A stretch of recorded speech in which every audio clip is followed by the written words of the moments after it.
This all kicked off when I was 13, right after my mom started dating this new guy, who I'll call Rick. I remember the first time he met me and my siblings.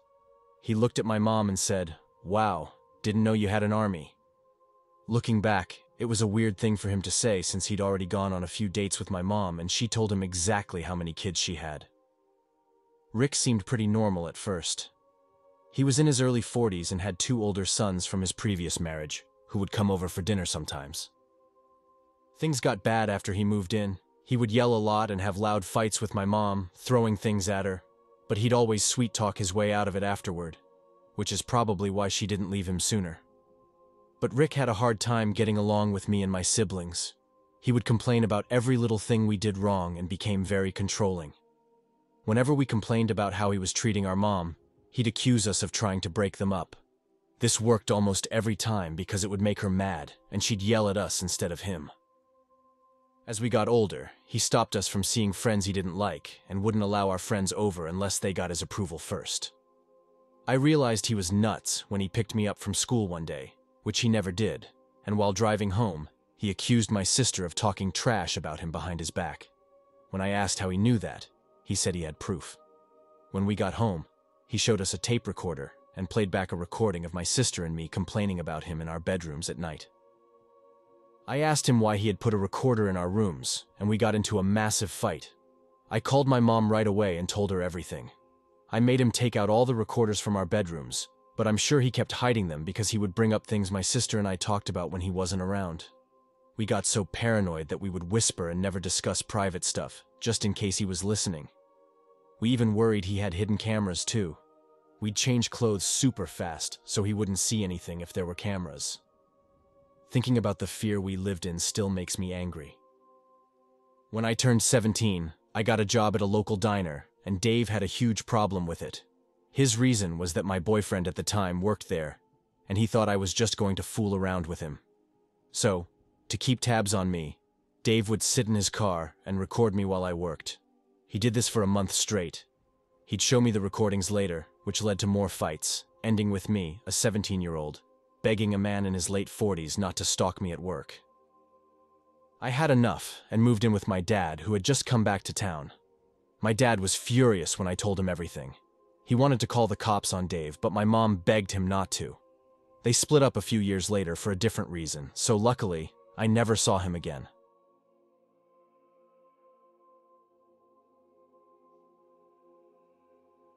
I've been separated for several years now, but not because I wanted to be.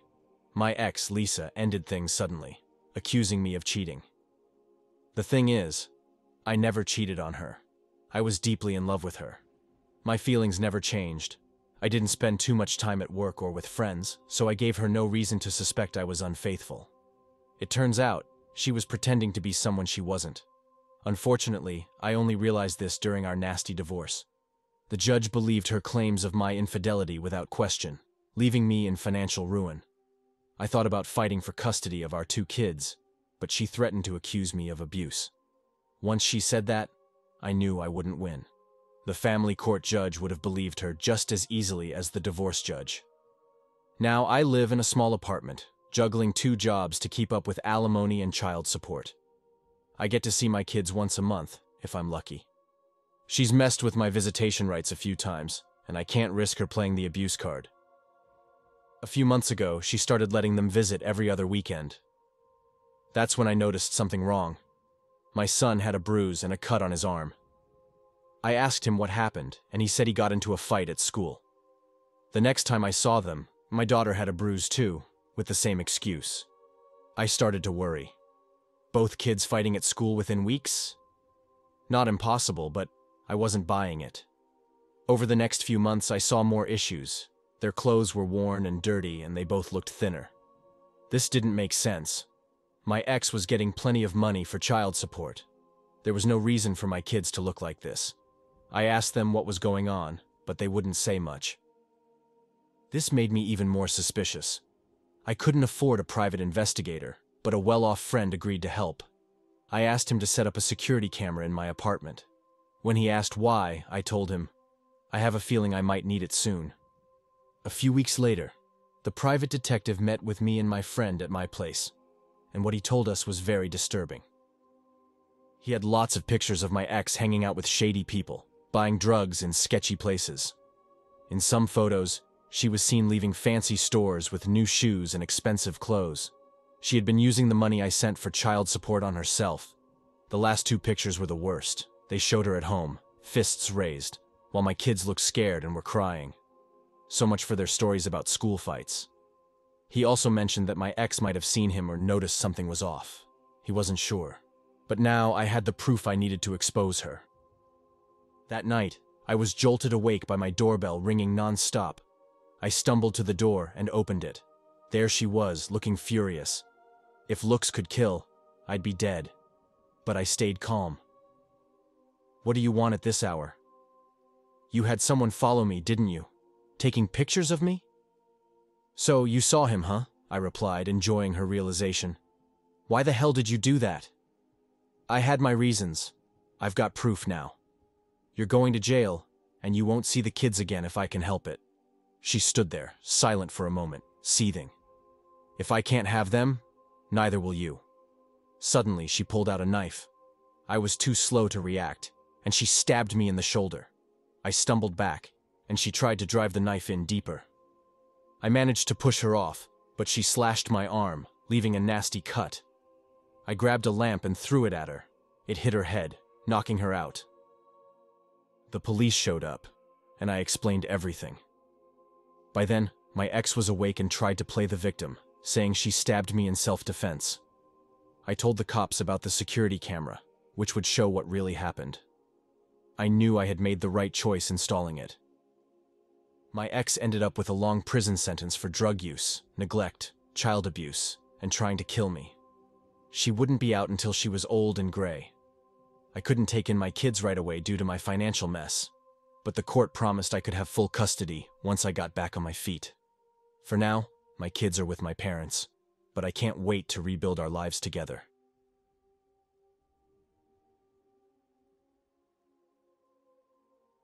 So, this wasn't a creepy encounter, but it was definitely one of the scariest moments of my life. We found out they were dating when my sister caught them smooching in the kitchen and woke me up to show me. After we busted our dad, he got all teary-eyed, saying he didn't want us to be upset with him for finding someone new just a couple months after leaving our mom. We tried to get it, but we were just kids, so we didn't really know what was going on. Way too much drama for kids our age to handle. About 6 weeks later, she started moving in with us, bit by bit. That's when we began noticing something weird about her. She was already with another dude and had a son with him, but she was still seeing our dad. And get this, our dad knew she was with someone else and had a kid. Sarah's son would come over every few weeks to hang out with his mom and me since we were pals. He was maybe 2 years older than me. Anyway, over a few months, Sarah started to slack off and rely on our dad for everything. She quit her job, got wasted every night, you name it. She was also allergic to dogs, and we had this pup named Buddy. Buddy wasn't super cuddly, more like he just wanted to chill and eat, like most dogs. But whenever Sarah saw Buddy, she'd yell at him, even if she was the one who walked up to him. When I say yell, I mean she'd full-on threaten to kick the dog out, just 'cause he existed. Sarah would also make me and my sister clean up her wine bottles from the coffee table and toss her vape pens. You could tell this lady was pretty much hammered 24/7, which was a huge red flag, especially living with kids. Sometimes I'd hear shouting matches with our dad. I've got this image burned into my brain of my dad huddled in the corner, scared, with her towering over him, screaming. She never hit him or anything, just yelling about some made-up drama that wasn't even worth getting worked up about. Well, after a while, we got fed up with her crap, and our dad got back with our mom. We moved out when Sarah was off at some club about 3 streets over. We packed our stuff and split, leaving her place empty except for maybe some forks and paper towels, 'cause we were nice enough to leave something. After we moved, our dad noticed her car always tailing us whenever we went somewhere. She even snuck onto our property at night to peek through our mom's bedroom window, checking if our dad was home.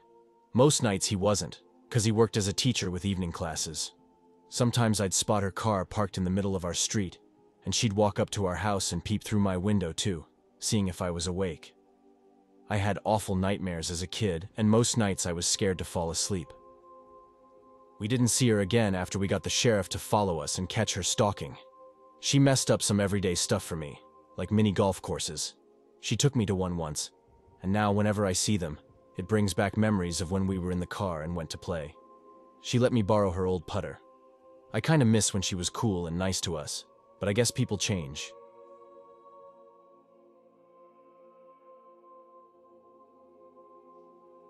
So this all took place between 2006 and 2011. The truly scary part happened in 2011, a year after I graduated. The memory is still vivid. But before we dive in, let me give some background about my dad and his family's tough times as immigrants in the US. We now live in Portland, Oregon, but my father's family originally came from Poland, moving to the US in 1965. My paternal grandpa fled to the West at the end of World War II, not as a soldier, but as a civilian avoiding the heavy bombings in Warsaw. Their house was almost destroyed during an air raid in 1943, but they survived. When he left, he was already married with one child, my oldest uncle, and they settled in Italy for about 18 years. Grandpa worked many different jobs to support his family, and my dad and his siblings were born and raised there.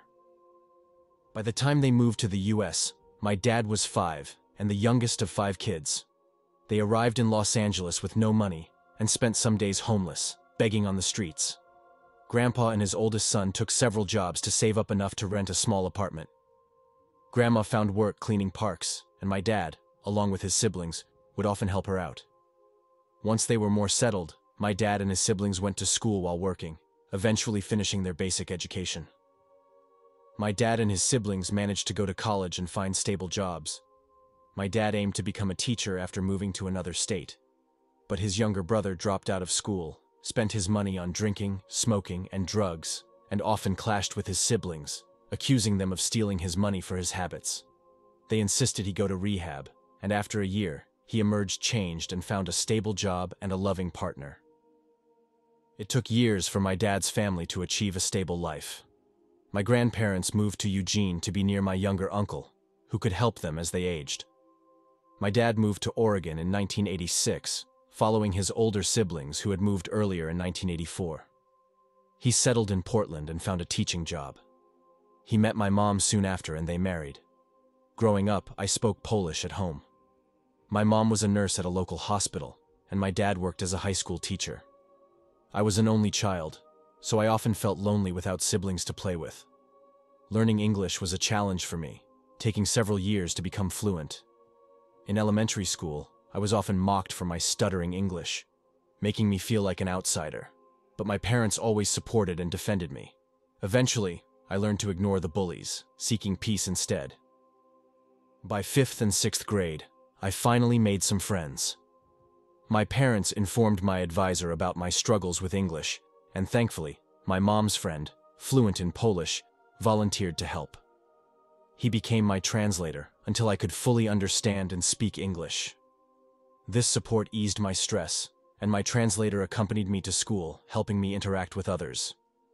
My English skills improved significantly in high school, making it easier to make friends. Although I still stuttered sometimes, drawing laughs, I remained a top student until graduation. Now, onto the main story. In 2006, when I was 18, I moved to Eugene for college. I stayed for 5 years, and for privacy, I won't mention the exact college. My first month was great. I shared a dorm with other guys, and classes kept me busy, leaving little time to check in with my parents or relax. I felt overwhelmed and stressed at first, but I soon got the hang of it and managed my busy schedule. I met a lot of odd and interesting people, some funny, some a bit creepy, but I guess that's college life. I made a lot of friends in my first year, and one of them was Kevin, who became my best buddy. I also joined several clubs and extracurricular activities, which helped my social life a lot. Whenever I visited home, I spent most of the time studying and doing assignments, even on weekends. In 2009, when I was a sophomore, I met a girl named Lisa, who had just transferred to our college. I met her when Kevin and I went to the girls' dorm to see his girlfriend, Sarah, and Lisa was Sarah's roommate. During our visit, Lisa asked me a bunch of questions like, "Do you have a girlfriend?" She even said she'd like to date someone like me, so it was clear she was interested. But I was focused on my studies. I pretended to think she was joking and answered her questions as simply as I could, not showing any interest. I had never had a girlfriend before and planned to get one only after graduation, but I heard I became a hot topic among Lisa and her friends. As time went by, Lisa started texting me after getting my number from Kevin.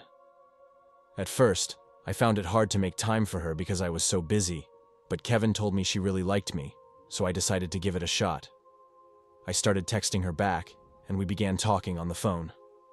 Soon, we were meeting in person, and eventually, we started dating. She became my girlfriend after a few dates, and we got to know each other well. We saw each other daily, and her calls and texts became more frequent. She introduced me to her friends, who seemed to like me, and I learned more about her over time. However, Lisa started becoming overprotective and got annoyed if I was late to meet her. It was small at first, but as I needed more time for my studies, it became an issue. She was upset initially, but after I explained it, she understood. Our relationship continued smoothly for the next couple of years, but during our senior year, Lisa changed a lot. She became extremely paranoid and jealous, often starting public arguments and causing scenes, which was really embarrassing. I knew I needed to focus more on my studies, so I began distancing myself from her. One night while I was studying, I heard a knock on my door. My roommate was asleep, so I thought it was Kevin. But when I opened the door, it was Lisa, looking angry. She demanded to know why I was avoiding her. I explained everything, but she left in a huff without really listening. A few days later, as I was heading back to my room after class, I found Lisa vandalizing my place. She had written, "You will pay for this," in big red letters on the wall, looking like blood. I got her out of there and she made a scene, but the school authorities stepped in. I explained everything to them, and it was enough to get Lisa suspended for a week. My roommate and I were moved to another room since ours needed cleaning. The cleaners found broken glass under my bed, showing Lisa had other harmful plans. Afterward, Lisa started messaging me, switching between asking for forgiveness and spewing nasty insults. She even began threatening me, which was really scary. I finally had enough and blocked her number. But it didn't stop there, and this incident showed me Lisa's true nature, and I'm grateful I saw it. After her suspension ended, I decided to break up with her. She didn't say a word, but her face went pale, and she didn't come to school for several days.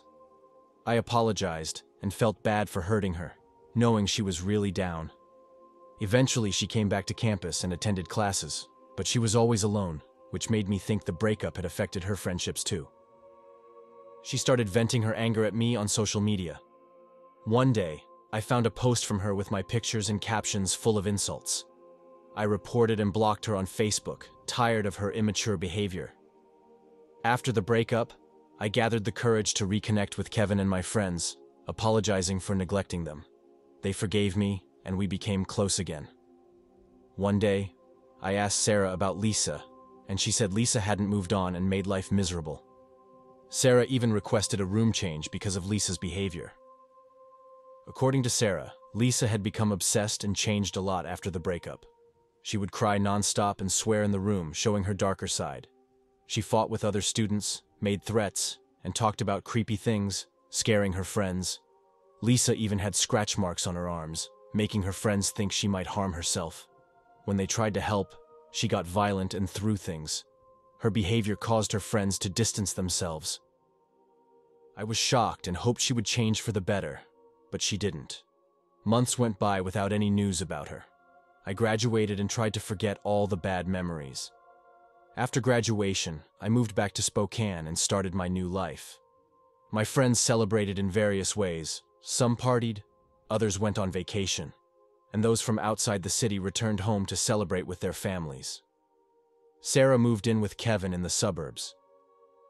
I stayed in touch with my friends but heard nothing about Lisa. I assumed she had moved on. After summer, I began my job hunt and found a stable job in my hometown. The salary was good, my coworkers were friendly, and my boss was nice. I quickly got promoted due to my skills. I moved out of my parents' house and bought a new place, aiming for a peaceful life. One evening after a long day at work, I was driving home when I got a call from an unknown number. I answered, but only heard breathing. I hung up, thinking it was a prank. When I got home, the same number kept calling, just breathing on the other end. I blocked it and went to bed. The next morning, I found something in my mailbox. It was a letter saying, "I don't forgive you, and I don't forget," written in red. It reminded me of what Lisa had written on my wall, so I threw it away, thinking it was a prank. Then, one afternoon after work, I got home and saw a letter on top of my mailbox. It said, "You can't run, you can't hide, and you can't escape," written in red again. I asked my neighbor about it, and he said he'd seen a car pull up a few hours earlier. A girl got out and placed the letter on my mailbox. My heart sank. How did she know where I lived? That night, my mind raced with questions. I knew it had to be Lisa, but how did she find me? I got another call from a random number, so I picked it up. "Go outside. I have a gift for you," said a familiar voice. It was Lisa. I took a deep breath, went outside, and yelled, asking where she was. I was met with an eerie silence. No one was around. Suddenly, I heard glass shatter behind me. My front window was broken. I was furious and wanted to confront Lisa, but there was no sign of her. As I headed back inside, a rock hit my head, nearly knocking me out. More rocks followed, coming from the nearby woods. Hurt, I dashed inside and slammed the door shut. There was broken glass on the floor and a brick with a note saying, "You made the wrong choice." I called the police and explained everything. Before they arrived, I peeked outside to see if it was Lisa. I opened the door slowly, only to have another brick land on my porch. I shut the door and waited, feeling like it took forever for the police to arrive. When they did, I heard them shouting at someone and saw them running through the woods. After a while, they knocked on my door and I let them in. They said they'd seen someone in black behind a tree, but the person ran into the woods when the officers approached. They couldn't catch them. I told them I suspected Lisa, but without solid evidence, they couldn't do much. I handed them the brick with the note, and they told me to call if anything else happened. For the next few days, things were quiet until one Friday night. While watching TV, I heard a loud thud at my front door, like a rock hitting it. I opened the door and found another brick with a note saying, "I can see you." Across the street, a white SUV was parked. I tried to see inside, but the windows were tinted. Was it Lisa or someone else? I went back inside and decided to go to bed. Around 2:15 a.m., I woke up and noticed the power was out. The aircon was off, and it was hot. I checked to see if there was a local blackout, but it seemed to be just my house. I grabbed my flashlight and headed to the basement. Both the front and back doors were still closed, but the basement door didn't have a lock, so someone could have entered that way and cut the power. I was sure it was Lisa behind all this. I found the power breaker and switched it on. The basement lights came on, revealing someone hiding behind some boxes. My heart dropped when I saw who it was. Lisa stood there, wearing a white dress, her face bruised and unrecognizable. Her skin was pale, and she looked like the girl from The Ring. This wasn't the same girl I knew in college. My heart raced as she smiled and asked, "Can we be together again?" I shouted, "No, get out of here or I'm calling the cops." She just stood there, then slowly walked toward me, staring into my soul. She pulled something from behind her back, a gun. She tossed a box on the floor in front of me. Photos of me from college spilled out. She admitted to breaking into my dorm room back then and taking pictures while I slept. Holding up one, she said, "You're such a handsome guy, but you wasted a gem like me, so I'm going to ruin your life." She then ripped my picture and aimed the gun at me. I dodged the shot, which would have woken my neighbors. I ran upstairs, trying to lock the basement door behind me, but she fired another shot through the door. It barely missed me as I dashed to my bedroom, locked the door, and hid in the closet. I heard her footsteps searching each room, stopping at my door. She tried to open it but couldn't, then started pounding and yelling for me to open up. After a brief silence, she broke down the door. She searched the room with her gun drawn but missed the closet.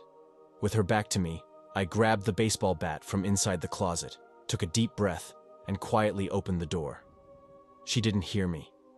I swung the bat hard, knocking her out. I tied her to a chair and called the police. They arrived quickly. Laura started to wake up as they handcuffed her. She threatened me and tried to attack me but was restrained by the officers. I pressed charges, and she was declared mentally insane in court. So instead of prison, she was sent to a mental institution. Laura had a severe obsession disorder. During her trial, she underwent psychiatric evaluation. My family and friends knew what happened, and I recounted the whole story when I met up with Kevin and Sarah at a bar. They weren't surprised. Laura had disappeared for 10 days after graduation. Her older brother contacted her friends, including Kevin and Sarah, but no one knew where she was. One student reported seeing her drinking at a bar, which worried her brother. He filed a missing persons report, but heard nothing until she returned home one morning, crying. She had walked miles home, slept on the streets, and had her wallet stolen at the bar. She came home with nothing. Months later, her brother noticed her strange behavior worsening. He urged her to see a psychologist, but she refused, leading to a fight. She left one morning without a word. Her brother worked with the police to find her, but they failed. During the trial, Laura confessed that the gun she used was her brother's, stolen from his drawer while he slept. She admitted to making the threatening calls, sending the letters, and throwing the bricks. She traced me using the personal information I had shared when we were dating, my phone number and hometown. When I moved into my new house, she found me by asking a neighbor who knew me. One small mistake nearly cost me my life, but I dodged a bullet, literally. From now on, I won't trust anyone easily. I'll be careful about whom I let into my life and will always observe their behavior before trusting them fully.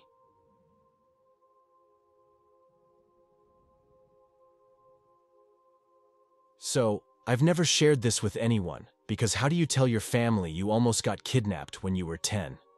It was 2007, just another summer day for me. I woke up around noon, rode bikes with my sister, then spent the rest of the day in our inflatable pool. I was planning to relax and spend the night playing computer games. I decided to quickly check my Facebook profile and burn some time on my games there. But as I was finishing up my energy bar from my online Pet Wars game, and about to close the browser to head downstairs to play some Xbox, I got a sudden friend request. Lisa, 14, from some town called Middle of Nowhere, Ohio. I clicked on the name since I didn't know any Lisa, not even a Lillian or any girl with an L name. She was beautiful. My 10-year-old self just laughed. Why would she want to be friends with me? I almost ignored it. Almost. I accepted the request and, with nothing else to do, sent her a message asking, "Do I know you from somewhere?" She replied that we hadn't met, but she was friends with one of my friends, Jake. I checked out her profile and saw she and Jake shared a lot of interests and were on each other's friends list. So, what she said made sense. I didn't message Jake to confirm, but I was a pretty trusting kid and had no reason to doubt her. For the next few weeks, I chatted with her every night for at least 3 hours. We mostly talked about school, music, TV shows, typical kid stuff. I didn't think much of it, just being Facebook friends, until she said she liked me. I laughed it off, thinking she meant as a friend. But she clarified she had feelings for me and wanted to meet in person. She lived pretty far from me, so I didn't see how that would work.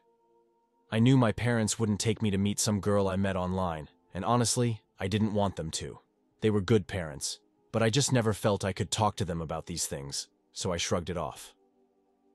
I told her meeting up would be tough since, as much as I loved riding my bike, a 3-hour ride to a part of the state I'd never been to was a bit much. She understood and said she'd at least like to talk on the phone instead of just messaging. I agreed, but told her never to call my number and to always let me be the one to call her, because I didn't want my parents picking up and asking questions. She got it, so I called her. The first time, her dad answered and asked gruffly who I was. It was strange because I had the phone by the computer and told her I was calling, and she said she had the phone with her too. But I didn't think much of it and told him it was Joey and that I was looking for Lisa. He told me to wait a second, and there was a shuffling sound, like someone was pretending to hand over the phone. Again, I didn't really think about it. Then I heard a high-pitched, "Hello?" We talked for a few minutes. Then she said she had to go because her dad was expecting a call. I shrugged it off and told her to just message me so we could talk later. We kept messaging back and forth. And before I knew it, summer was almost over.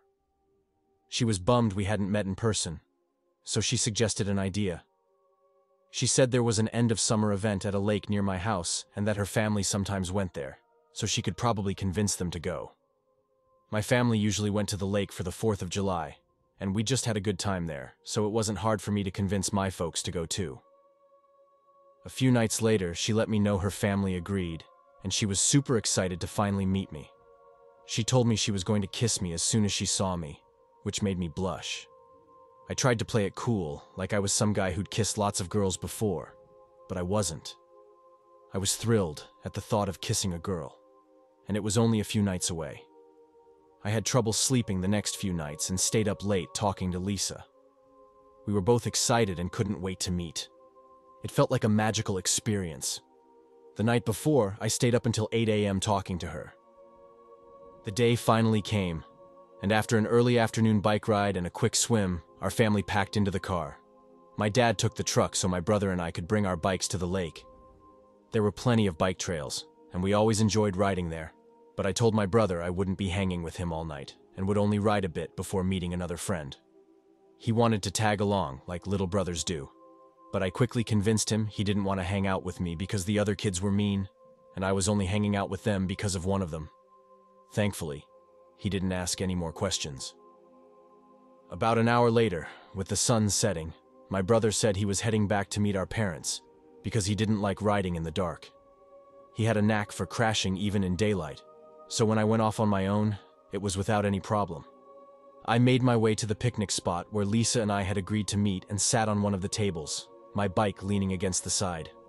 I waited a long time, so long that I started to get worried and was about to leave since the fireworks were about to start, and Lisa hadn't shown up yet. I stood up and was about to leave when an old, rusty white pickup truck pulled up next to the tables. The man inside reached over to roll down the window and gave me a strange smile, saying he was Lisa's dad and he was there to take me to her. I started feeling uneasy, so I just stared at him and said, "What?" He turned off the engine, thinking maybe I couldn't hear him, and got out of the truck. "I said I'm here to take you to Lisa. Hop in," he repeated, opening the passenger door and motioning for me to get in. The truck was filthy, filled with garbage, and smelled of oil and other unpleasant things. I gave him a skeptical look and told him I wasn't getting in. As he grabbed my arm and tried to pull me towards the truck, I quickly realized what was happening. "Get in the damn truck," he barked, squeezing my arm so hard I thought it might break. I pulled away, almost giving myself an Indian burn, and told him I was leaving. But he came after me, so I did the only thing I could think of to fend off a grown man twice my size and probably 3 times my age. I reared back and kicked him square in the groin. I didn't wait to see his reaction. I jumped on my bike and pedaled as fast as I could back to the other side of the lake where my family was. He didn't follow me. At least I don't think he did. If he had, he might have seen my dad, who was a pretty big guy, and definitely not someone you'd want to mess with after he'd had a few beers. I never saw the man again, and when I got home and tried to message Lisa to tell her what a creep her dad was, her profile was gone. I saw Jake just before school started, and he said he had no idea who Lisa was and didn't even remember adding her on Facebook. It wasn't until years later that I realized how close I'd come to being abducted, and who knows what that man wanted to do to me. Lisa's dad, let's never meet again.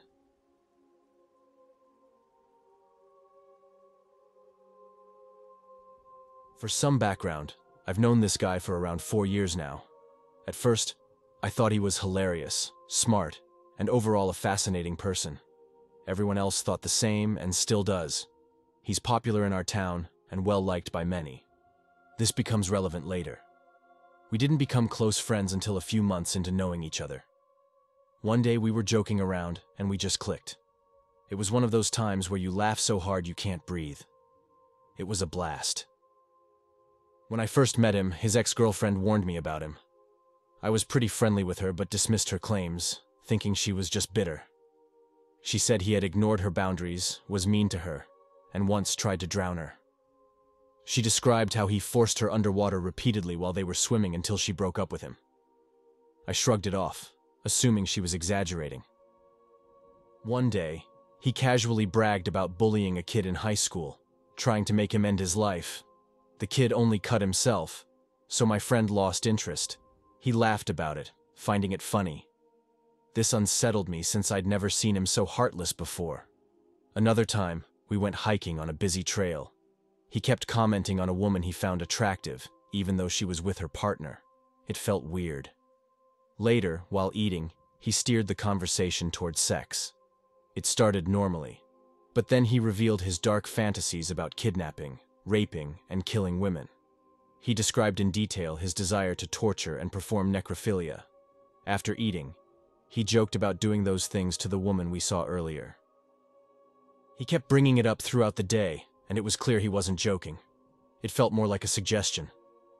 After that, I started distancing myself from him. We drifted apart as we got different jobs and didn't see each other much. One night, I went to a party, and guess who was there? The creep. Remember how I said everyone loves him? He's active in the community, goes to church, and now has a new job that adds to his act. He started talking to me, acting normal as usual. I thought he had changed because he was so convincing. You might think you'd be able to tell, but this guy could easily fool you. He told me he joined the local police force. Yep, he's a cop now, and I was shocked. He always talked about wanting to be in law enforcement but never mentioned any bad intentions. Maybe he genuinely wanted to help people, or maybe it was just a cover. Either way, he shouldn't have that authority. We started hanging out again. He seemed completely normal and kind, so I thought everything was fine. But then he mentioned his cousin's death, and talked about it so coldly, showing no sadness at all. He also spoke about his current girlfriend in a detached way. During our friendship, he told me how he abused dogs and killed some when he was younger. Recently, he bragged about kidnapping a sex worker and scaring her. Whenever I asked what he meant by scaring her, he got hostile and refused to explain. He usually loved going into detail, so I wondered why he wasn't this time. On New Year's Eve, we went to a bar, and he nearly killed a guy. He beat the man until he was choking on his own blood and only stopped when I said the guy could die.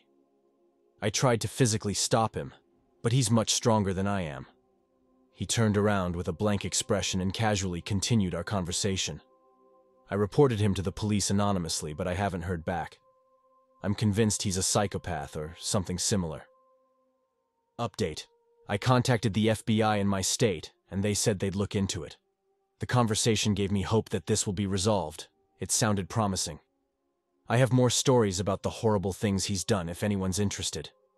I've also received a lot of comments asking how I ignored the red flags for so long, and I don't have an answer. It was foolish of me to believe everything he said, and I should have listened to his ex-girlfriend.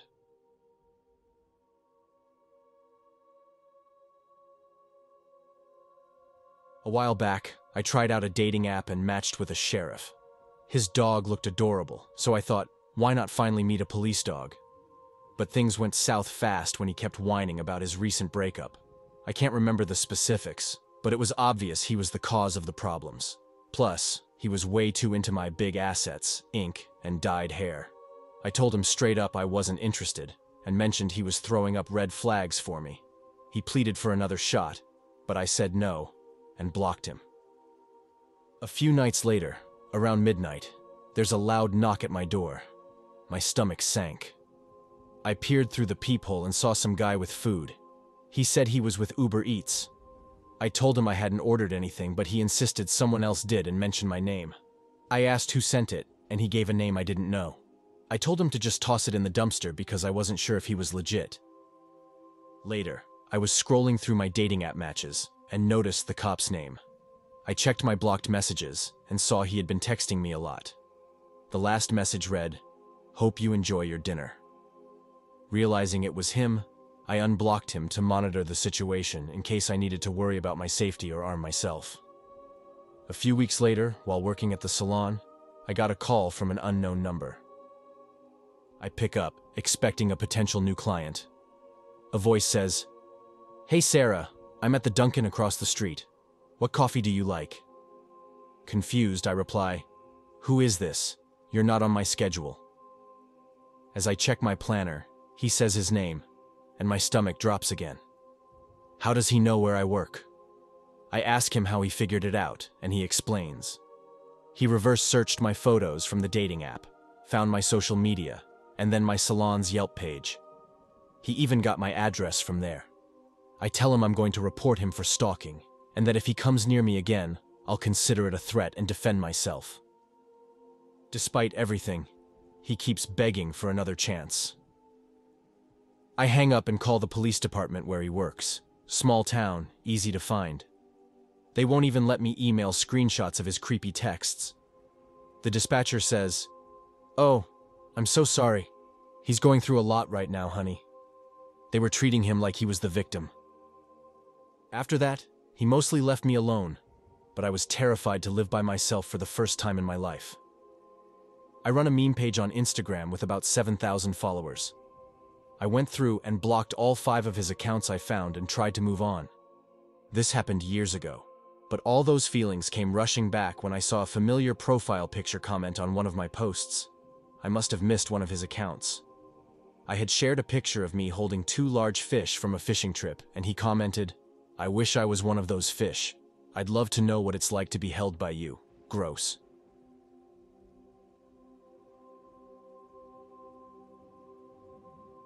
This happened around 5 years ago. I'm 30 now. I had just ended a 2-year relationship that crashed and burned, and I didn't want to be the girl who dated within the same circle of friends, if you know what I mean. I needed a fresh start, so I decided to give a dating site called OkCupid a shot. Yeah, I know, not the smartest move, and I realize that now. Hindsight is always 20/20. I figured most dating sites were full of creeps, fakes, or people too desperate to find a date. But to my surprise, I actually went on a few decent dates without any major red flags or bad vibes. Thankfully, I kept my mom in the loop about my plans. She always knew where I was and when I'd be back. I thought I was being smart, but boy, was I wrong. Then I came across Brad's profile. He seemed relaxed, kinda cute, and interesting enough. So I sent him a message. He was witty and had a sarcastic sense of humor, which I liked, so I decided to give him a chance. We met at a coffee shop and had a great conversation. He was about 5'10", average build, with thinning brown hair and glasses. Definitely gave off a bit of a nerdy vibe as he asked, "What are you looking for?" I gave my usual answer. Someone sweet, caring, funny, and smart. Nothing too special. Looking back, I realized this was where it all started to go wrong. Brad and I went on a few more dates, none particularly memorable. But I started to really fall for him quickly. He was sweet, understanding, caring, took care of himself, and seemed like everything I wanted in a guy. It was hard to believe he was single. As I fell for him fast, we agreed to be exclusive. Everything was great until about 2 months in, and then things started to go downhill. For the last few weeks, I had been asking to hang out at his place and meet his roommate, based on my parents' advice because they're smart. But every time I brought it up, he always had an excuse. "My roommate is nuts. It's a bad time for him. He works opposite hours from me," and so on. There was always something. One evening, we had plans to go to a club. I got all dressed up and ready, waiting for him. He didn't answer his phone for a few hours, so I thought maybe his phone had died since my messages weren't getting delivered. I decided to head to his place to see if he'd answer the door. I had his address from earlier, though I can't remember how I got it. He lived about 10 minutes away in an apartment complex. It was the middle of January and freezing outside. I knocked, but no answer. Just as I was about to leave, Brad showed up. And guess who was with him? Yup, another woman, who I later found out was his long-term girlfriend, Emily. I quickly walked over to him, and the look on his face was priceless. His expression went blank the moment he saw me. He whispered something to Emily, and she went inside. He then came over, looking stunned. "I'm surprised to see you here," he stammered. "Really? We had plans, remember? I wanted to see if you were home." "I remember. My phone died, so I didn't get your messages. We were at a friend's birthday party." "Who's the girl?" "My roommate." "I thought your roommate was a guy." "He is. She's my other roommate and a close friend." I'm naturally skeptical, and alarm bells were going off, matching my parents' warnings. But Brad was great at talking his way out of situations, explaining his choices smoothly. He was a convincing liar, and I, being naive and unsure, believed him. So we went to the club after I waited in my car for almost an hour. I didn't dwell on it since I got what I wanted, and we didn't mention his female roommate again. Over the next month, I kept pushing Brad to meet his family and his male roommate. He finally gave in and took me to meet his mom, which was very weird. We talked about books and some of Brad's friends. I jokingly mentioned Brad's crazy guy roommate, using Brad's words, and his mom gave me a strange look. This made more sense later when I started noticing that Brad's stories didn't add up and had many holes. He'd only see me on Mondays and Wednesdays, saying he worked a lot of overtime and was never flexible. If he was late, which started happening often, he'd send me screenshots of his work schedule or a picture of his car at a car wash. When I asked for a picture of him in that moment, he'd refuse, saying he didn't want to send any pictures. He'd also take unusually long bathroom breaks at my place after we were intimate, like 20 minutes or more. I know, another huge red flag. Everything hit the fan about a month later when I suggested to Brad that we go somewhere with no cell service, so we could really spend time together without phones. He agreed, and we planned a 3-day trip to Canada. It was still early in our relationship, 4 months in, and my mom wanted to ensure my safety. She copied Brad's driver's license and his car's license plate. Thanks, Mom. The trip was uneventful until the last night at the hotel. Brad rolled over in his sleep, pulled me close, and said, "I love you, Emily." My blood ran cold. I was devastated. Tears blurred my vision as I got out of bed. My parents had been right all along. He was a liar and a cheat. But did I break up with him? No, of course not. I was naive and head over heels. I didn't want to admit I'd been played or that I was the other woman. So I pretended nothing was wrong, acting like I hadn't heard him that night. But the feeling didn't go away. For weeks I had terrible anxiety and panic attacks. Brad's constant lying was driving me insane. It made me so angry that I let the feeling simmer until I decided to act. It's bittersweet when you realize you were right all along. On a freezing February day, after a tiring day at work, I wanted to settle the nagging feeling once and for all. I drove to Brad's apartment complex to see if he was still lying about living with his female roommate. As I got out of the car, I was shaking, unsure if it was from anxiety or the anger bubbling inside me. Was he lying about his roommate? Absolutely. I knocked on his door and hid from the peephole. He answered with Emily behind him, and I stepped into view with an emotionless face and said, "Wow." I turned and walked away, but realized I had locked myself out of my car on that cold February day.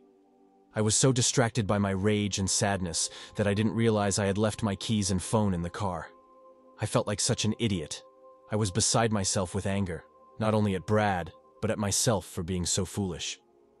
And there I was, stuck in the parking lot of my cheating ex's apartment complex. I wish I was making this up.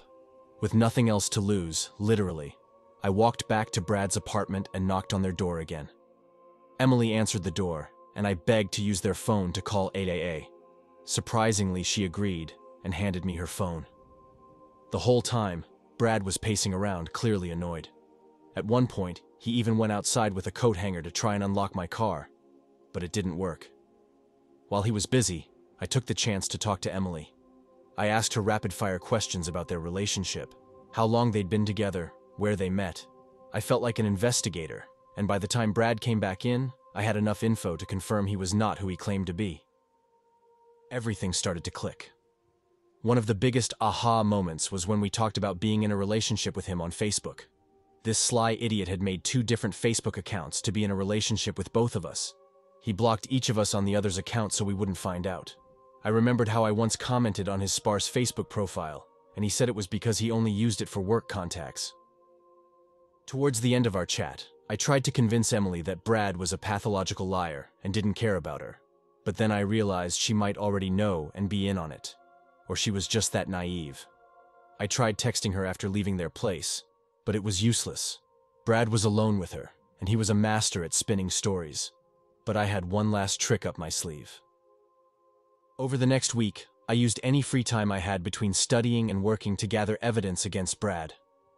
I researched both of them, mostly through Facebook. This is where Facebook's lack of privacy settings can be scary. I found out who Emily's parents were and decided to message them with all the evidence I'd collected, hoping they'd believe my story. I compiled photos of Brad and me, screenshots of our conversations, and timestamps proving he was with me while also seeing Emily. I hoped they wouldn't dismiss me as a crazy ex or a psycho. Here's the message I sent, copied verbatim but with some details changed for privacy. Hello, Emily's mom. My name is Sarah, and I thought you should know something important.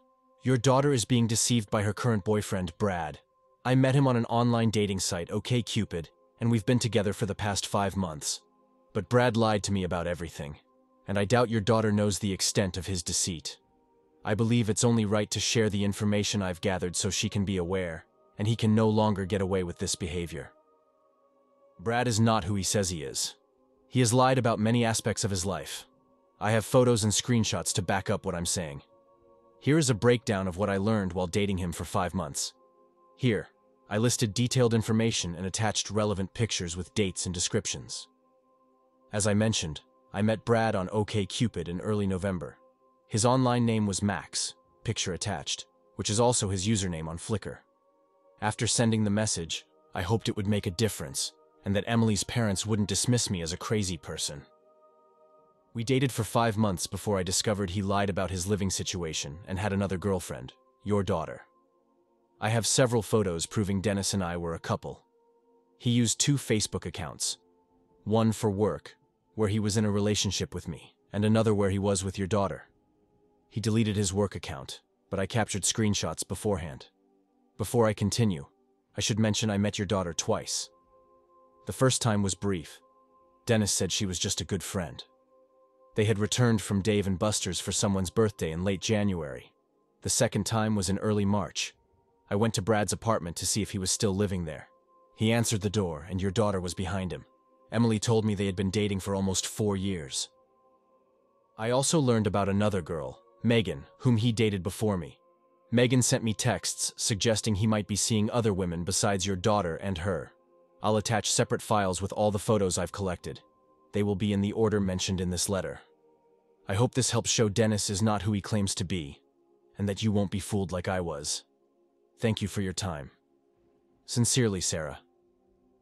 I got a reply from her mother the next morning. However, this post is already long enough, and I can share the responses if anyone is interested. The last time I heard from Brad was through a message he left in my backyard. It was a dead rabbit, its head cleanly cut off. It was obvious a person did it. There was no blood, and the cut was too clean. My family and I reported it to the police in case things escalated. Luckily, it didn't.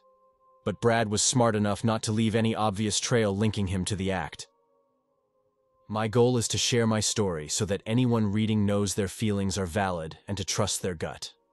Be careful who you get close to. The stories you hear about people leading double lives are real and happen more often than you think. To Brad, I feel sorry for anyone who had to deal with your nonsense. You're only upset because you got caught. I hope karma gets you. To all the women he's hurt, I hope you're okay and haven't lost too much confidence. He's a lowlife, and that's all he'll ever be.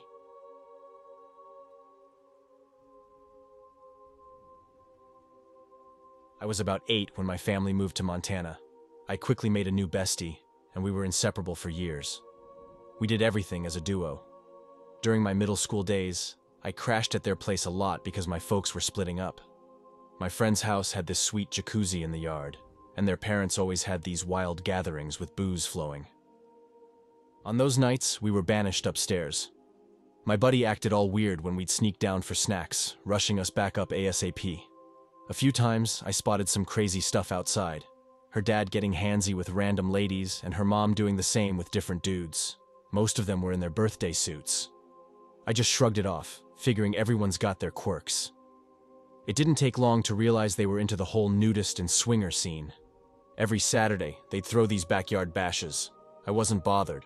People can do what they want, right? Fast forward to high school, we started using the jacuzzi when the coast was clear. One time, her dad came home early from his job, and she freaked out. She scrambled to get out, telling me to wrap up quick and pretend we weren't in there. We tried to play it cool, but her dad busted us. He was super mad, but I couldn't figure out why. It's not like we were doing anything wrong. So, her dad tells us we can use the jacuzzi whenever, but there's a catch. We gotta be in our birthday suits. No swimsuits allowed. I thought that was pretty weird, but whatever. When I asked my friend about it, she fed me some BS about chlorine and stuff. Being a clueless 15-year-old who just wanted to chill in the hot water, I bought it. Looking back, I remember catching her dad peeking at us from the kitchen window a bunch of times. I figured he was just making sure we weren't doing anything stupid or breaking his precious jacuzzi. This one time, we were soaking while everyone was out. Her dad came home early from his shift and, I kid you not, strolls out butt naked and hops in right next to me. I freaked the hell out, bolted home, and swore off their place for good. I kept my mouth shut about the whole thing. My family was already a mess with the divorce, and my mom had taken my brothers but left me with my dad, who was going through some serious mental health stuff. I stayed friends with the girl, but she'd always crash at my place after that. Things got real dark when she told me her older brother was messing with her, and her dad was beating her up. I even saw him try to chomp her finger off once. It was insane. She ended up running away and spent a couple years in the foster system. Eventually, she told everyone she made it all up, just so she could go back home instead of bouncing between foster houses. She stuck it out with her folks until graduation, then split to Arizona or somewhere.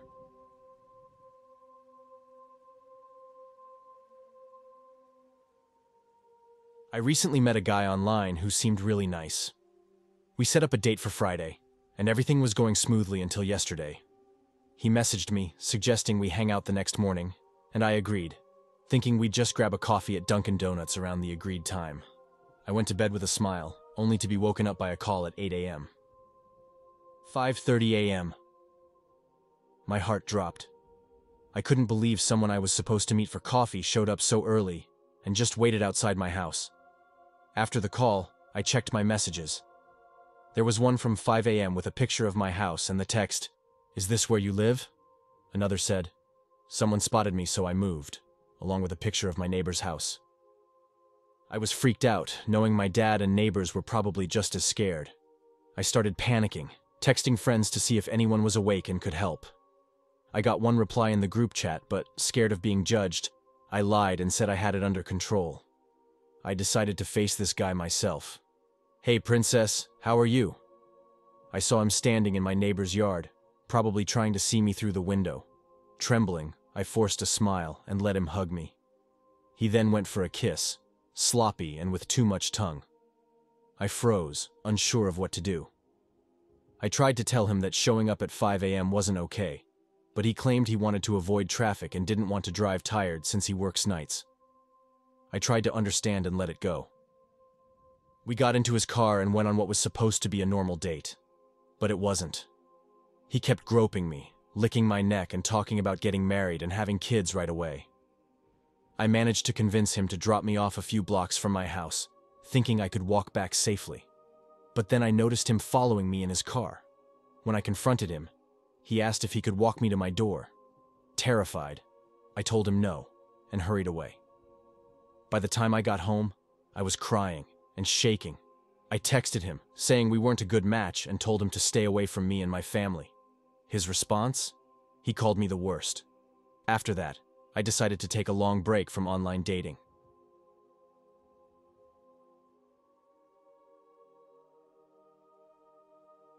Back in January of 2005, it feels unreal.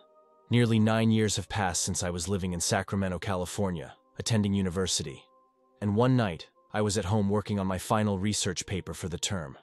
I had my AOL Instant Messenger open and was chatting with a few friends when a message from someone not on my list popped up. It read, "Have you ever thought about suicide?" Okay, weird. But hey, it's almost midnight on a Sunday night and stranger things have been asked of me before. So I replied to the stranger just for kicks. Sure, who hasn't at some point? Why? That question opened Pandora's box. He bombarded me with questions about how I wanted to die, why I wanted to die, whether I'd want to die with others, etc. The conversation kept getting creepier and creepier, but I played along, thinking the guy was just messing with me. I asked him his name, and he said it was Brian, and I asked for a picture. He sent me a profile pic on Hot or Not and asked if I thought he was attractive. I told him, "Sure, yeah, you're cute, whatever." He then asked to see a picture of me, so I sent him a random old photo of a girl from my MySpace friends. Yes, it's that old, I realize now, and he told me I looked 12. Great. Thanks, Brian, who was obsessed with suicide. As the conversation continued, he told me how he was tired of life, and women never seemed to be attracted to him, so he wants to end it all. I told him the things you're supposed to say to people in this situation. Relationships are nothing. You're more important to the people in your life. Don't do it, blah blah blah. I'm not heartless, but I just didn't feel like talking someone off a ledge at that moment. It was 1 a.m. Brian then went on to tell me that he'd met a lot of women online who wanted to kill themselves, and he was planning a party for Valentine's Day, which was a little over a month away, so everyone could come and do it together at his place in Ashland, California. He asked if I was interested in joining. I said yes, sure, but made an excuse that I didn't have a car to get down there. He told me there were a few women from Sacramento coming down for it, and one of them had a van, so he was sure I could catch a ride. He said he'd built a beam in his basement that could hold up to 40 bodies at once, but that I shouldn't wear boots because they'd add extra weight. Now, yes, I started to realize this guy was actually very serious, and this wasn't a joke at all. So I began asking him specific questions, like what his address was, his full name, and who the women from Sacramento were. He told me their names and mentioned that one of them was bringing her 4 kids, and they wanted to die too. Huge red flags were waving at this point. While still chatting with him, I called a friend of mine in Northern California who works as a 911 dispatcher. She was on duty when I called, and after I explained the whole situation, she advised me to hang up and call the Sacramento Police Department right away. At least give them the info to pass to Ashland. She logged it into their system that I'd called just in case. I kept talking to Brian and called the Sacramento police. They sent 2 officers about an hour later, and they pretty much laughed when I explained what was happening. I printed out our chat log and gave them Brian's full name and address that I'd already verified through Google as being legit. They told me to just stop talking to him. Simple as that, and they left. Didn't I feel stupid?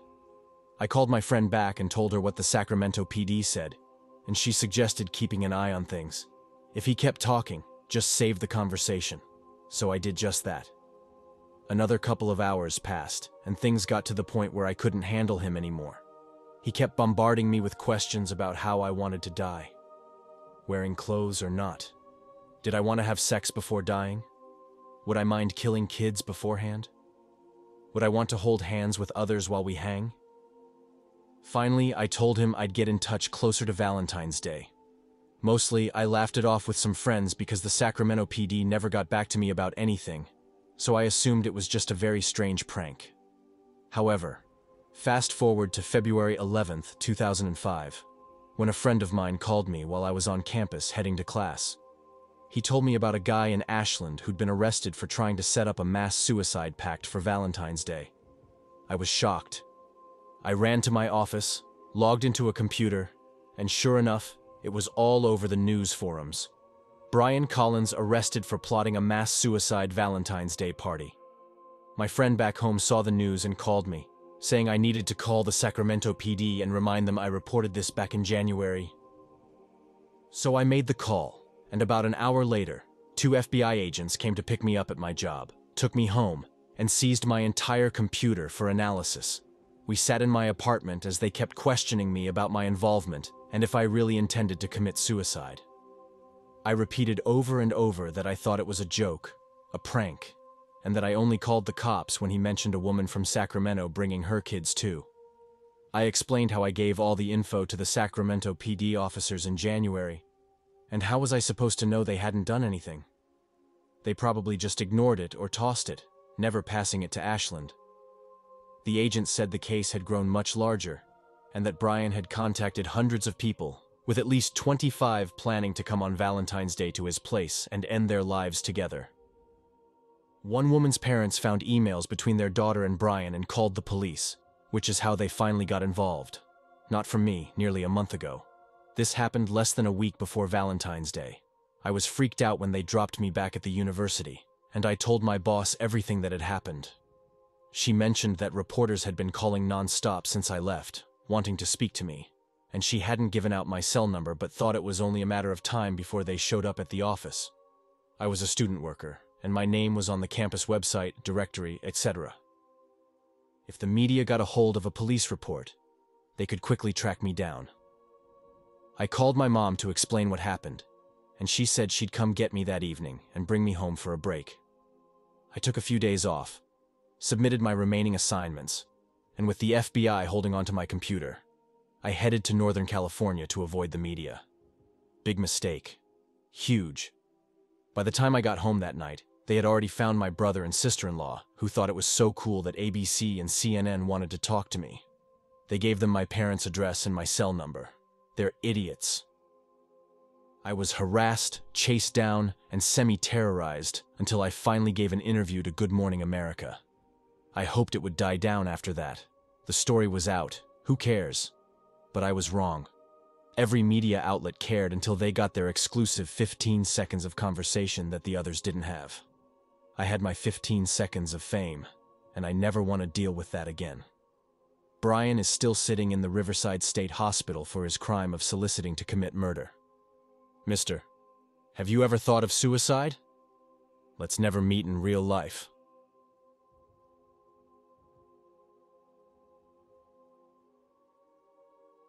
When I was in high school, I lived in a tiny town in Ohio, the kind where everyone knew each other's business, or just outright disliked one another. I didn't have any relatives there, but I did have a cute brunette girlfriend, which made me a target for some folks. It wasn't anything serious, just minor bullying and occasional fights, but things were getting worse. So on Valentine's Day, my girlfriend and I decided to skip the school dance and stay in to watch a movie at her place while her parents were out. We figured it was best to avoid any hassle. We borrowed her dad's old Toyota, a small hatchback, and drove into town to rent a movie and grab some ice cream from a local shop. She lived way out in the sticks, deep in the forest, along a desolate road with no streetlights. As we were driving, chatting, and eating our cones, a car suddenly appeared behind us. At first, I didn't think much of it, but when its headlights lit up the inside of our car, I saw something that froze me in my seat. There were two hands on the back seat and a head peeking out from the hatchback. As soon as the lights hit it, the head and hands disappeared. A wave of cold fear washed over me, and I slowly reached for my pocket knife, the only weapon I had. My girlfriend noticed and asked what was wrong. Nothing, I lied. I just need to stop by a friend's house real quick. She knew I was lying. I didn't have any friends around here. I pulled over at the first house we saw and jumped out of the car, shouting at her to get out too. She scrambled out totally confused as I flipped the driver's seat forward and dove into the back seat like a madman. A kid popped up like a jack-in-the-box, waving his empty hands. Hey, what are you guys up to tonight? It was some strange kid from our school, someone we had never talked to before. Ever. I yelled, "What the hell are you doing in our car?" "I thought you guys were going to the dance and I was just hitching a ride," he said. We just stared at him, mouths open, not knowing what to say. We were in the middle of nowhere, parked in some random person's driveway, so whatever he was planning had clearly been abandoned. We actually ended up driving him to the dance and dropping him off. He kept insisting we come inside. "Yeah, no thanks," we told him. As soon as he was out of the car, we drove off as fast as we could. My girlfriend started crying and shaking once we were alone. She was really freaked out. I couldn't figure out what he was doing when the lights caught him sneaking out of the hatchback. Man, I hated that high school.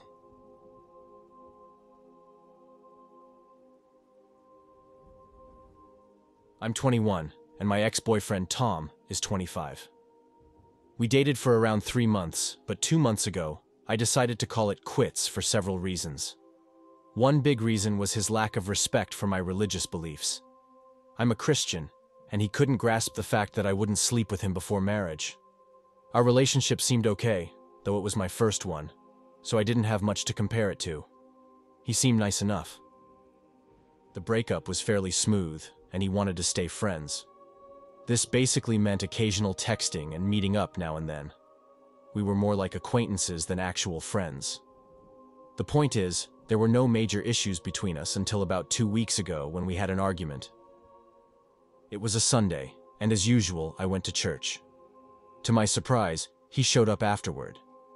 As we walked back to my place, he rolled his eyes and said, "I can't believe you fall for that crap." Even if he was joking, it annoyed me because he wasn't even trying to respect my beliefs. I told him it bothered me. His response? "Well, I'm not happy that it's the reason I haven't had sex with you yet." I was shocked and disgusted by his comment. I walked away, not knowing what to say. He caught up with me and tried to put his arm around me, insisting that I admit I wanted him. I pushed him away and hurried home. Almost immediately, he texted an apology, which I ignored while trying to calm down. I eventually replied, "Fine, just don't say things like that again." I genuinely believed he wouldn't. Maybe I was naive, but he had always seemed so nice. His apologies seemed sincere, and I might have had a soft spot for him, given that I cared about him and sometimes regretted our breakup. Things settled down for about 3 days. Then he messaged me, saying he still wanted me. Before I could reply, he apologized, and I reiterated that I just wanted to be friends. That's when he went off the deep end. He sent a series of texts saying a platonic relationship wouldn't work. He suggested we be friends with benefits because he had to sleep with me eventually, followed by a request to meet up. The best way to handle his sudden weirdness, I thought, was to not respond at all. Silence usually speaks volumes if my previous words hadn't been clear enough, but he didn't stop, even after an hour of silence from me. In fact, things got even creepier. Tom accused me of leading him on, then flat out said we were going to sleep together whether I liked it or not. I was freaking out because it sounded like he was talking about rape. Still, I tried to stay calm, thinking maybe I was overreacting or misinterpreting his intentions. Maybe he thought I was just playing hard to get, so I clearly told him I was ignoring him because I wasn't interested.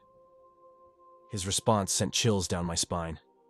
He called me a bitch, saying I was still mad about Sunday. Then he threatened, "If you don't meet me, I'll come over when you're alone and get what I want." At that point, I felt like I didn't know him at all. I couldn't tell if he was serious or just messing with me, so I got scared and decided to involve the police. I told him I was going to the cops, hoping he'd back off, but he laughed it off and said, "By the time they do anything, you'll be mine." That's when I realized I wasn't safe at home. I packed a bag and drove to my parents' house, which Tom didn't know about. Once there, I showed my dad the messages.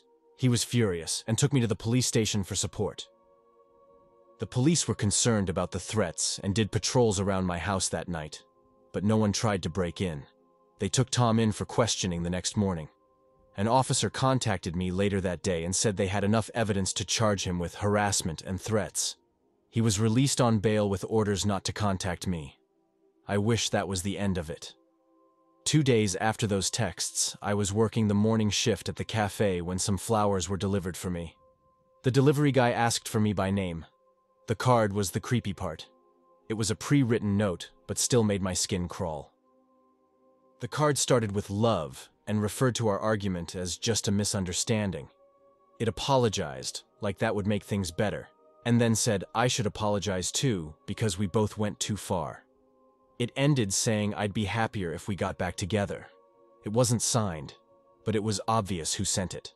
I reported it to the police, but without solid proof it was from Tom. There wasn't much they could do.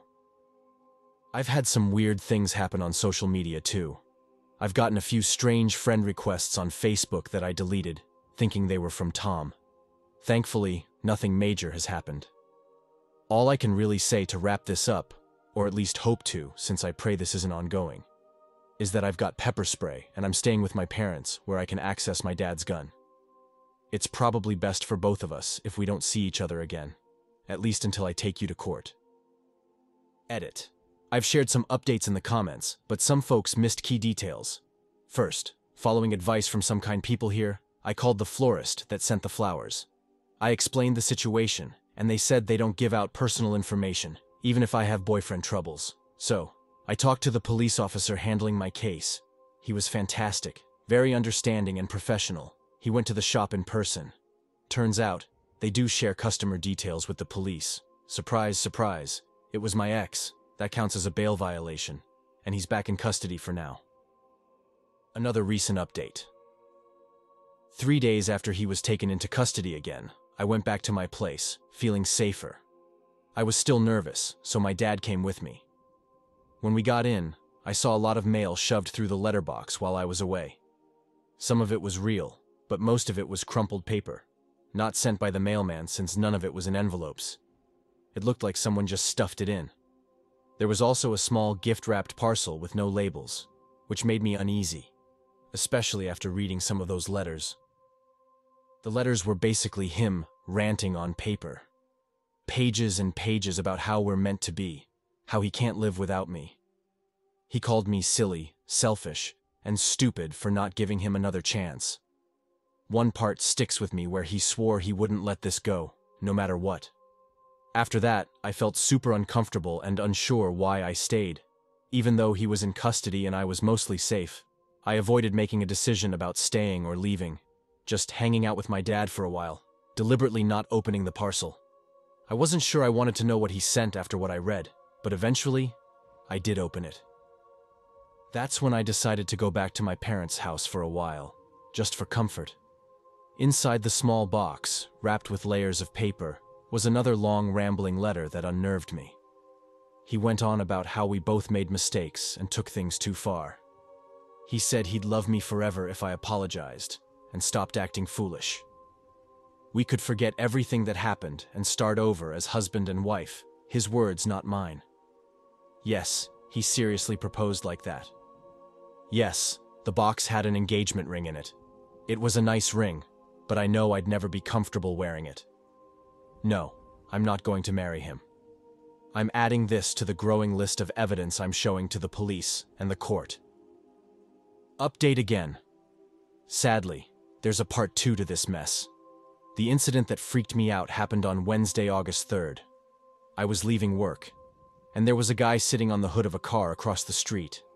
The car looked oddly familiar, but I brushed it off, thinking he might be a regular waiting for someone. As I kept walking, someone called out to me in a really bad attempt at my native language. Hey you. I turned around to see if he was talking to me. He was standing in the road now, pointing at me and motioning for me to come over. I wasn't about to walk into the street to talk to a stranger, so I asked, "Do I know you?" Just in case I was missing something. He found this funny and laughed, shaking his head. This whole encounter was getting really weird, especially with everything going on with Tom, so I got more aggressive than usual and demanded to know why he stopped me and if we knew each other. "No reason," he shrugged. "Your name is... right?" That freaked me out, so I started walking away quickly. I just wanted to get away from this strange guy who knew my name but wouldn't say what he wanted. As I left, I heard him laugh again, a weird, unsettling laugh. Then he yelled, "All right, see you next week." I really didn't want to see him ever again, but it didn't end there. I didn't see him again, but the car stayed parked across the street for 2 days. Today, I decided to check the plates. I know it sounds a bit creepy, but I had a reason. I was worried it might be Tom's car. We didn't date long, and I only saw his car a few times. The main thing I remembered was that he had custom plates. I was right. So, it looks like my ex somehow got someone else to bother me while he's in custody. This just adds to the stress of the upcoming court date. I don't know how he managed to send someone to harass me from jail, but I don't know what he can and can't do from there either. Maybe I should contact the police again. Update. The police have clamped and taped off the car and searched it. The officer in charge of my case told me they found several guns inside, some of which are illegal here. My ex, who owns the car, doesn't have any registered firearms, so they might all be illegal unless they belong to someone else. The police are looking for the other man based on my description. As far as I know, nothing else suspicious was found in the car. Last update. The guy I saw with the car came into my workplace today. I wasn't paying attention at first and went over to take his order. He grabbed my arm and asked me to go outside with him. That's when it hit me that he was the same guy. I pulled away from him. Thankfully, he wasn't holding me tightly, and I was strong enough to break free. I ran to the back, into the staff-only area, and told my boss what happened. He called the police. By the time they arrived, the guy was gone. But they found him later and took him in for questioning. He was released with a warning. The guns in his car weren't his. They belonged to my ex, which scares me even more. The guy seemed genuinely confused about them. I'm not sure if he's just a good actor or if my ex lied to him. From what he told the police, my ex convinced him that we were together and persuaded him to help with a fake kidnapping prank to scare me. I'm so glad the court hearing is coming up. I was shaking and trying not to cry as the officer handling my case told me the details over the phone. I'm not sure how well I'll hold it together in court. Hopefully, the conclusion. Today, at my court hearing, my ex was originally charged with harassment and threatening behavior. Given the police investigations and his friend's confession, he's now facing charges of illegal weapon possession, planned kidnapping, stalking, and failing to comply with bail. I can happily say that he's out of my life as I have a restraining order, and he has an 8-year prison sentence.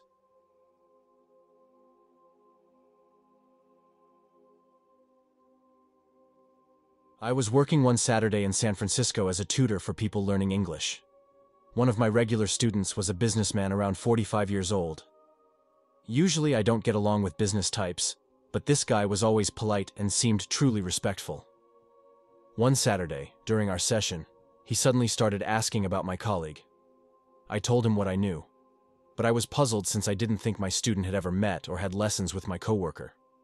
When I asked why he was curious, he said, "He keeps walking by and chatting with someone, but I don't think it's a student because no one else is here right now.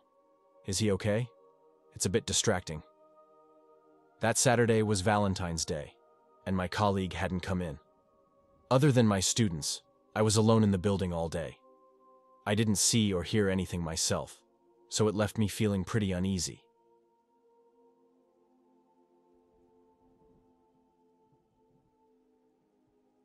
Three years back, I started college in a different state. I was 18 and curious about Tinder, but had never met anyone through it. I would swipe through profiles just to see who was around. One evening, I swiped right on a few guys and got a message from someone who said he was about 15 miles away. He tried to chat, but it was awkward, so I stopped responding. The next day, I got a friend request from him on Facebook. My name is pretty common, so it must have taken him a while to find me. We had no mutual friends, and my Tinder pictures weren't on my Facebook. The only hint was the university I attended, which was listed on my profile. Shortly after, he followed me on Instagram and somehow got my Snapchat username, which is a variation of my full name with some extra letters and an underscore. I was really freaked out. I messaged him, asking how he found my full name. He replied, "I think we have a connection. I really want to get to know you better." I unmatched him, deleted Tinder, and blocked him on all my social media. Things went quiet for a few months. I was staying in a rented room and focused on my studies because I had a lot of assignments. This was around late November. I had a break from assignments for 2 weeks, so I decided to go out with some friends. One of my friends lived in a dorm, and the other was staying over since she commuted.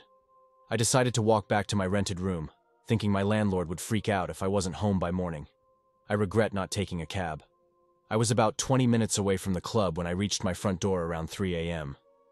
The door was tricky with 2 different locks, and I had to pull the handle towards me to get it open. It was even harder since I was a bit tipsy and didn't want to wake up the family I was staying with. As I finally got the door open, a dark car pulled into the neighborhood. It's a large area with a big green space in the middle where kids play. The car drove towards me, so I quickly got inside and locked the door. The car then pulled into the driveway of the house where I was staying and just sat there with the headlights on. I was trembling and stayed crouched behind the door because there's frosted glass halfway up. When I finally got the courage to go upstairs and peek out my bedroom window, the car sped off. A few days later, I received a new friend request from the creepy Tinder guy, but on a different Facebook profile. There were no pictures, just the same name. I blocked it immediately. That was the last straw. It was enough to make me switch universities the following year. Luckily, I haven't heard anything since. I can't be sure if it was just bad timing or if it was really that guy from Tinder in the driveway, but it was terrifying. If you take anything from this, be cautious about who you let into your social media or dating apps and what info you share.